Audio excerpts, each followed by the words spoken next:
Easter Sunday. It was a battle that put Canada on the map, literally. Many of you know that today, April 12th, marks the end of the Battle of Vimy Ridge. The year was 1917, World War I was going on, and the Germans occupied Vimy Ridge in France. It was a strategic position to be at because it was an escarpment, much like the escarpments that we have around us in southern Ontario. It meant that they had a high point to fight from and a high point to see from. Enemies had trouble sneaking up on the Germans on Vimy Ridge, and even when they did bring an attack against the Germans, they were easily repelled. Many nations had tried to take Vimy Ridge from the Germans. The French had tried, the British had tried, but they had failed. And so in early 1917, responsibility for Vimy Ridge was given over to the Canadian Corps. And without going into all the details and tactics and how the battle played out, after 4 days of battle from April 9th to April 12th, 1917, the Canadians took Vimy Ridge. The cost was 10,000 casualties, 3,600 dead. But that battle, it put Canada on the map, at least figuratively. See, this little dominion of a nation had not really flexed its muscles on the world stage before. But now people were turning their heads and noticing the bravery of these Canadians who fought at Vimy Ridge. But it was 5 years later when that battle put Canada on the map, literally. Just west of Vimy, France, is 1 square kilometer that is Canadian territory. The French ceded that land to Canada as a memorial of the Battle of Vimy Ridge. And actually, on that piece of ground, you can go today and see the Canadian Vimy Memorial, a place where we see the bravery of those Canadians remembered today.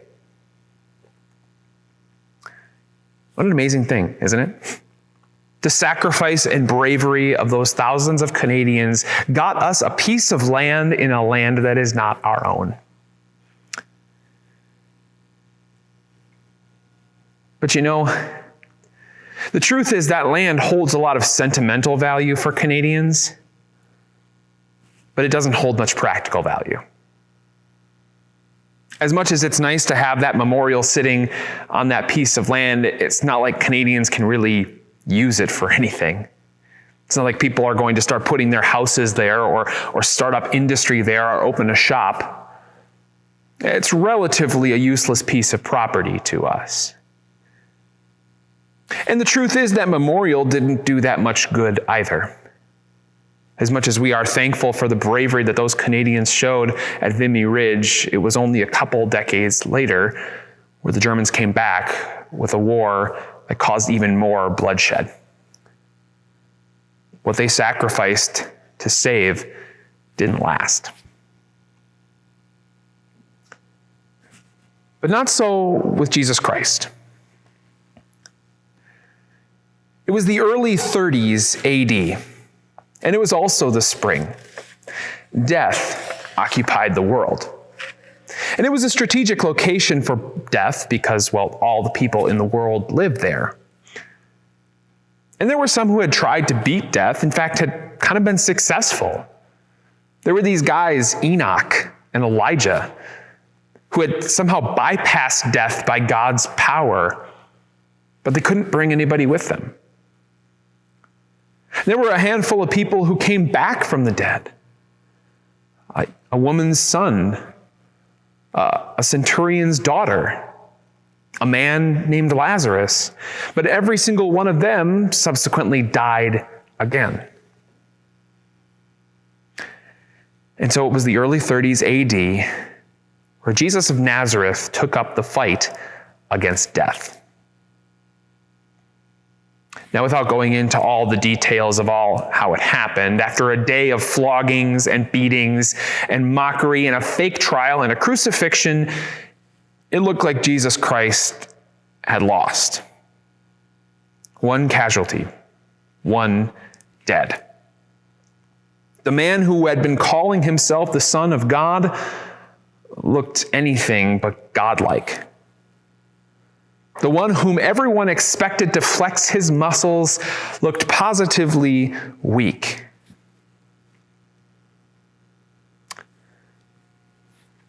But 3 days later, Jesus of Nazareth put Christianity on the map. See, it's at this point where the stories diverge, because for Canadians, having a square kilometer of territory in France is a wonderful memorial of heroic sacrifice from Canadians. But in the end, it can't stop war and bloodshed and fighting. But when Jesus put his stake in the ground and came back to life after being crucified, he defeated death forever. See, Jesus is not dead. If he was still dead, he would be a great person to remember, a person who we would honor, but ultimately he would not have solved the biggest problem that every one of us faces in our life. But Jesus is not dead. Christ is risen.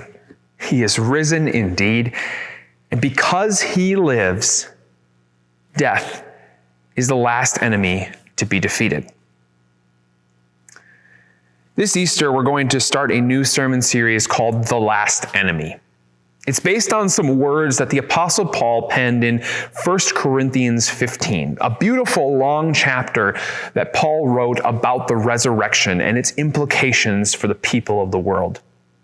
In it, he lays out how Christ has defeated every enemy, including death. And the fact that we will breathe our last on this earth is the last enemy, but that enemy is like a tiger with sawn-off claws, or a cobra with clipped-off fangs. It's not that dangerous. It can't hurt us because of what Jesus did on that first Easter Sunday. So to get around what Paul is writing in 1 Corinthians 15, we need to go back to Corinth. Corinth was a city on the Aegean Sea, a port city, in many ways similar to the Greater Toronto area. It was a place of multiculturalism, commerce, and just about every good thing you could get on earth. Because it was a port city, ships were coming in and out from all sorts of places. Anything you wanted, you could find it in Corinth. But despite the fact that just about everything seemed right in Corinth, the people were struggling. And they were struggling with things that, well, we still struggle with today. We know that because if you were paying attention, you noticed that Paul's letter to the Corinthians finishes in chapter 15 with the resurrection. But up to that point, Paul has walked through a number of issues with that congregation. For some, the issues were in their personal relationships. For others, they were issues at work. For some, they were issues with their finances. For others, they were issues with their sexuality. For some, the issues were in their marriages. For some, in their lack of marriages. For some, the issues were tough theological questions about how God works. And for others, they were questions of health. For some, their issues were just about practical things in their church. And yet in the face of every one of those struggles, Paul says the answer is what he writes in chapter 15. That Jesus is alive and that you don't have to fear death. Now, if that doesn't make sense to you, that the resurrection would be the answer to all of those problems, then let me walk down a logical path with you. Isn't every fear that you have based on the fear of death? I I mean, it's very obvious right now to take a thing like COVID-19 and say, well, obviously I fear COVID-19 because I fear death. But let's take that a step further. Let's say, for example, you're not married. And you'd really like to be married. You have a sort of a burning desire to be married. And if you're not with somebody right now and it doesn't look like it's moving towards marriage, aren't you a little bit panicked about that? Aren't you a little bit concerned? Aren't you a little bit fearful? Well, isn't that because deep down inside you know that there's a clock ticking on your life? And that you only have so many years to live here before you die, and you want to spend them with somebody who loves you. How about those of you who are married? What if you're in a totally happy marriage? Aren't you worried about that moment when either you or your spouse is going to have to put the other one in the ground? Isn't it because you fear death? Or let's say you have an unhappy marriage. Isn't the fact that you're unhappy wrapped up in the truth that you know you only have so many years to live and you want those years to be happy, and it sure seems like your spouse doesn't care about that? What about your job? Isn't any anxiety or worry you have at your job really caused by the fact that you know you only have so many years to work before you have to retire and you need to make enough money to last through those years? Or maybe it's just that you know you only have one life to live and these are your prime years. You got to make the best of these years before they go away. Isn't any seeking for pleasure in our life simply a fear of the fact that we might miss out? That we only have so many days, hours, and minutes left. We need to get the most out of them. See, underneath every one of our fears, every one of our struggles, is the fear of death. And so that's why the Apostle Paul in 1 Corinthians 15 can say that the answer to every one of those fears, the answer to every one of those struggles is the resurrection of Jesus Christ. The last enemy is death. So today I want to read from 1 Corinthians 15, the first 11 verses, and then walk through how this powerful message of the resurrection can answer every problem you have. Let's read from 1 Corinthians 15. Paul writes, "Now, brothers and sisters, I want to remind you of the gospel I preached to you, which you have received and on which you have taken your stand. By this gospel you are saved, if you hold firmly to the word I preached to you. Otherwise, you have believed in vain. For what I received, I passed on to you as of first importance, that Christ died for our sins according to the Scriptures, that he was buried, that he was raised on the third day according to the Scriptures, and that he appeared to Cephas and then to the 12. After that, he appeared to more than 500 of the brothers and sisters at the same time, most of whom are still living, though some have fallen asleep. Then he appeared to James, then to all the apostles, and last of all he appeared to me also, as to one abnormally born. For I am the least of the apostles, and do not even deserve to be called an apostle, because I persecuted the church of God. But by the grace of God, I am what I am, and his grace to me was not without effect. No, I worked harder than all of them, yet not I, but the grace of God that was with me. Whether then it is I or they, this is what we preach, and this is what you believed." Would you bow your heads and pray with me? Lord Jesus, give us strength and comfort through your holy word. Amen. So hopefully at this point you've realized that the resurrection, if it's true, is intensely practical. But there are three more things that I want to teach you about the resurrection today. And those three things are that the resurrection is factual, it is personal, and that it is powerful. So first, the resurrection is factual. Did you notice that Paul comes right out and says, this is history that I am passing on to you? He said, I pass it on to you as of first importance. And the word he uses there is literally the word to pass on a baton, like to not do anything with the object, simply take it and give it to the next person. And then Paul gives the history of the matter. He says that Christ died, Christ was buried and raised, and then he talks about witnesses. He says he appeared to Cephas, who is the Apostle Peter. He appeared to the 12. He appeared to 500 men and women at one time, and then he appeared to James, and then the apostles, and last of all, he appeared to me. What is he saying? It's factual. It really happened. If you don't believe me, go check with these folks. Like, they're still alive. They saw it. Now, those of you who were in Bible study with me last year know that I walked through for almost over an hour the evidence for the resurrection of Jesus Christ. And so I'm not going to walk through that again with you, but I do want to just remind you of some of the things that we know happened at the resurrection and how those things point to the historicity, the factuality of the resurrection. We have things like the fact that there are no viable theories for what happened to Jesus on that day when the tomb was found empty. All of the theories fall flat in one way or another. We have the fact that it's counterintuitive for the gospel writers to use women as the first people to see Jesus. See, in their culture, women had inadmissible testimony in court. And so if you were trying to start a legend or start a lie, you would never use women as the first witnesses because, well, no one would believe them. So the only logical conclusion is that it actually just happened that way.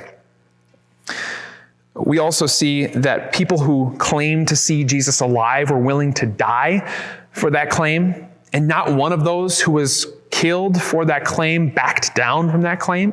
Not one of them said, yeah, maybe I didn't actually see him alive. Now, every one of them was willing to die for it. And there are all sorts of resources that go through all these different facts about the resurrection. And if you're interested in them, I can give you a number of resources to go through them. But there is one fact about the resurrection that I really want to focus on today, and that is Saul of Tarsus.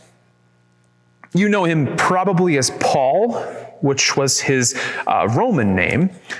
He went by either name, Paul or Saul, depending on who he was hanging out with. He's the guy who wrote these words from 1 Corinthians 15. And he is a very interesting character. Right in the text in 1 Corinthians 15, he tells us that he persecuted the church of God.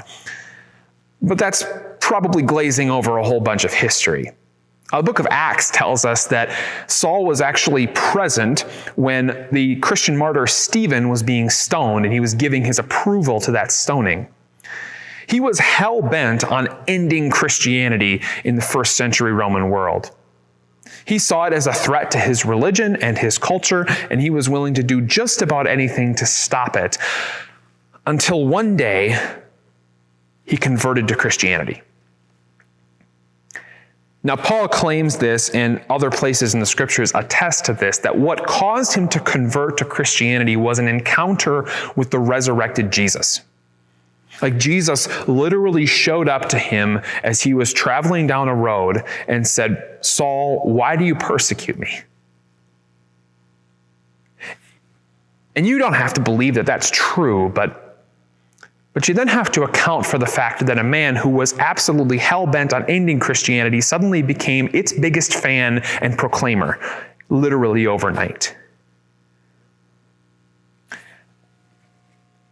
mean, if you ever had a friend who just totally cannot get behind a certain viewpoint on something, you know how hard it is to convert somebody's thoughts. Maybe it's a political opinion or opinion about how you treat your body or how you spend your time or money. You ever try to convert somebody to your way of thinking when they're so convinced they're right? It's nearly impossible. And yet it happened with Saul of Tarsus.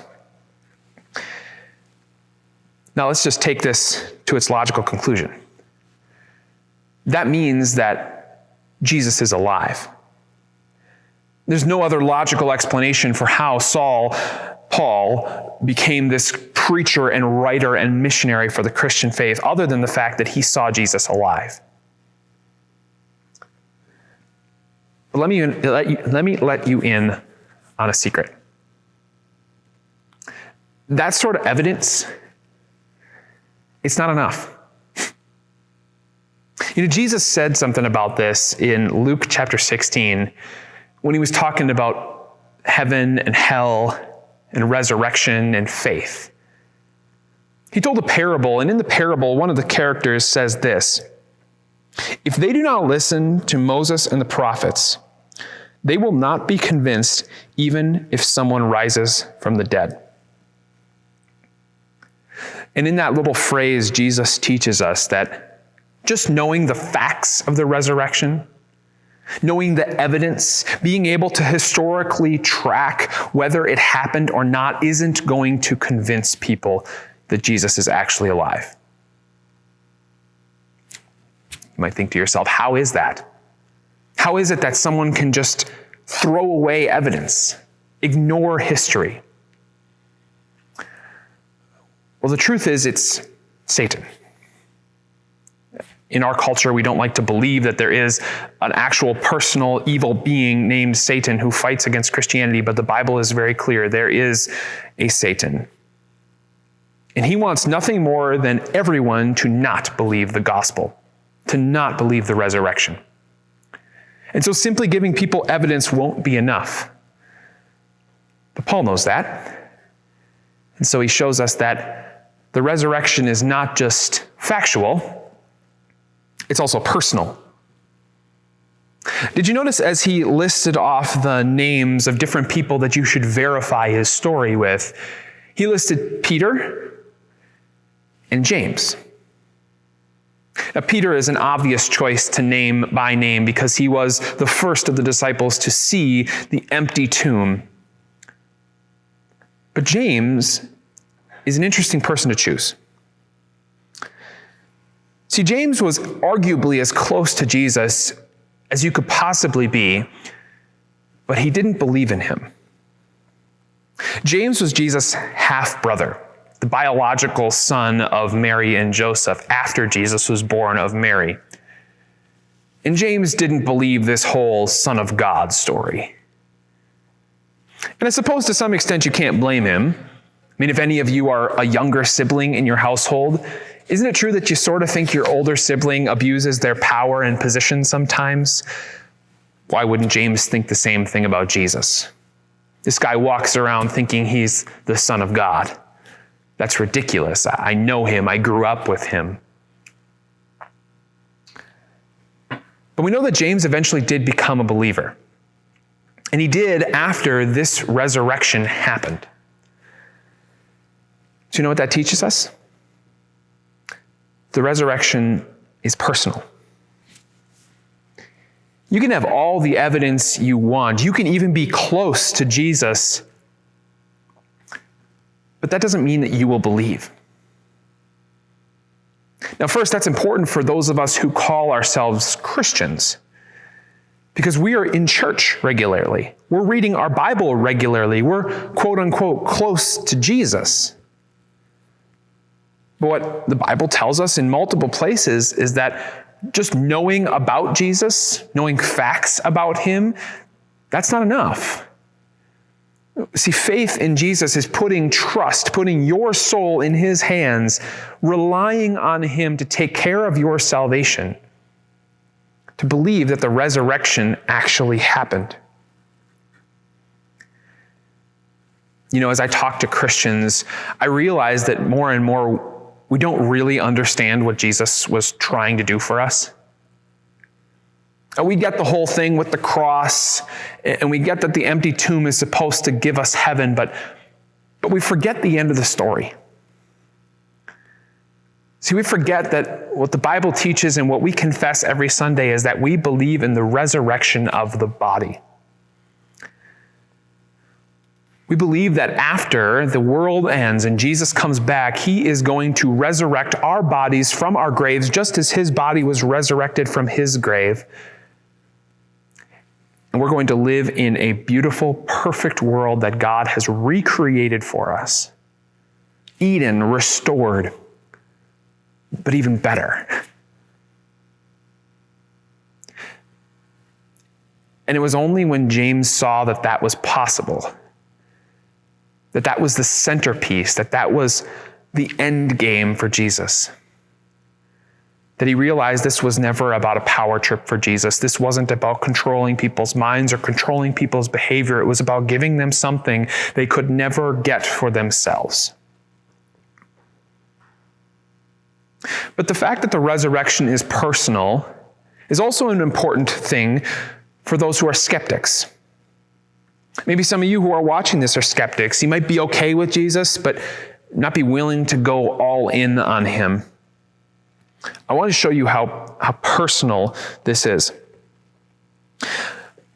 Modern people generally have three views on what happens when you die. They either believe that at the end you die and you go into the ground and that's the end. You just cease to exist, your consciousness stops, and so there's nothing to fear. On the other hand, there are those who believe that at the end of your life you get sort of recycled, whether that's reincarnation or you get part of the all soul or you become part of the circle of life. You shouldn't fear it because, well, you're going to just continue on, just in a different form. And the third is, frankly, people who just don't know or don't care. But I want to show you that a view that's separated itself from the idea of death and resurrection is simply not how human beings were created to operate. See, the personal nature of the resurrection teaches us that Jesus' resurrection is the answer that every person needs. So let's walk down each of those logical paths. First, let's just say you die and that's the end. Doesn't that go exactly against what you believe to be true about yourself? That you're an individual who matters, who other people should care about, who makes an impact in the world? If that's true, that you just simply go into the ground and that's the end of it, then just think that out. That means that that's the truth for every person. They all go into the ground and that's the end. And eventually, sometime in the future, whether it's thousands or millions or trillions of years from now, the world or the universe is going to run out of energy. Everyone is going to die and none of it is going to matter. See, if you believe that you die and you simply go into the ground, then nothing about your existence matters right now. Whether you do good or evil, it doesn't matter. We are all impossibilities existing in an infinite space that doesn't matter at all. Let's say that you believe that at the end of your life you're somewhat recycled. Doesn't that go against everything that you believe to be true about yourself? Like, isn't the most foundational, central human desire to be loved for who we are? To be known as an individual? This is the reason you get so excited when you fall in love, because there's another person who actually cares about the ins and outs of your life and who you are and what your personality is like, and they're thinking about you and dwelling on you. And isn't that just exhilarating? But the truth is, if you're just recycled in the circle of life or the all soul or reincarnation, then you lose who you are. You're not really anybody significant. You're just a collection of cells or a collection of life force that's going to dissipate and reconstitute in a different way later. Well, let's say that you don't care or you don't know. If that's the case for you, then I think you are exhibiting exactly what I described, the fear of death. You're afraid. You might not say you're afraid, But just think for a moment about losing the ones that you love, or watching as those loved ones walk away from you. There's something broken, there's something wrong about it, isn't there? And that's what death is in the ultimate way. It's the separation of people from other people. See, death is not the answer. What Paul is saying to you very clearly is that this is personal. This is real. This resurrection can affect you. It's only when James saw Jesus, when he realized that resurrection was possible, that he came to believe the gospel on which he took his stand. But the gospel is not just factual, and it's not just personal, it's powerful. Apostle Paul writes this in verse 10 of our text. It says, "By the grace of God, I am what I am." I don't think there's one of you watching the video who doesn't look back on their life with a little bit of regret. The person that you are today isn't exactly the person you intended to be at the age you're at right now. You've made some mistakes, made some bad choices, gone down some little less savory paths with some unsavory people. And the truth is you wouldn't change it because it made you who you are today, but it's not exactly what you planned. You are what you are, but you aren't exactly proud of it. I bet there are some of you out there also who look back on your life and wish you could bring back the things that were good about your life. Maybe you remember when you were younger, or when you were stronger, or when you were more attractive, or when you would go on those vacations as a kid, or go to those places that you love, do those things that you wish you could still do. The truth is, the people that we are today is not satisfying. We aren't the people that we want to be, and the truth is, as much as we try, we really can't get much closer. But what the resurrection says, and what it allows you to say, is that you are who you are, and that's okay. Because the very next phrase that Paul says is that God's grace to me was not without effect. See, it didn't change me in a substantial way right now. I am who I am. I can't really change that. But what God did to me, what God made happen in my life, what God changed in me, that was effectual. It was powerful. And you know, Saul went from being a persecutor of Christians to its greatest missionary. God's grace to him was not without effect. But this grace, this resurrection, can have that same kind of power on you. Maybe some of you were forced in high school to read Edgar Allan Poe's poem, The Raven. It's a dark poem. Of course, it's Edgar Allan Poe. But in it, the author is lamenting the fact that he's lost this woman. Her name is Lenore. And as he tries to make himself feel better about the fact that he has lost Lenore, a raven shows up, and all the raven can say is, "Nevermore, nevermore." See, what the raven says to the author in a dark way is, no matter how you try to make yourself feel better about your situation, no matter how you try to rationalize it, no matter what you do, you can't go back and fix the past. You might just have to live with, I am what I am, if not for the resurrection. But because Jesus is alive, that power comes into your life and doesn't just make it so that you come out of this life with the consolation of an eternal bliss or some happiness at the end of the rainbow, but with all evil undone, all bad things coming untrue. The resurrection promises you an unimaginable joy. See, on earth, memories fade, and we look back and wish we could be what we were. But what the resurrection promises you is you can be the person you always wanted to be. You can have the things you always wanted to have because God is going to provide you everything you need and more in a world that has no end, no death, no getting older because Jesus is alive.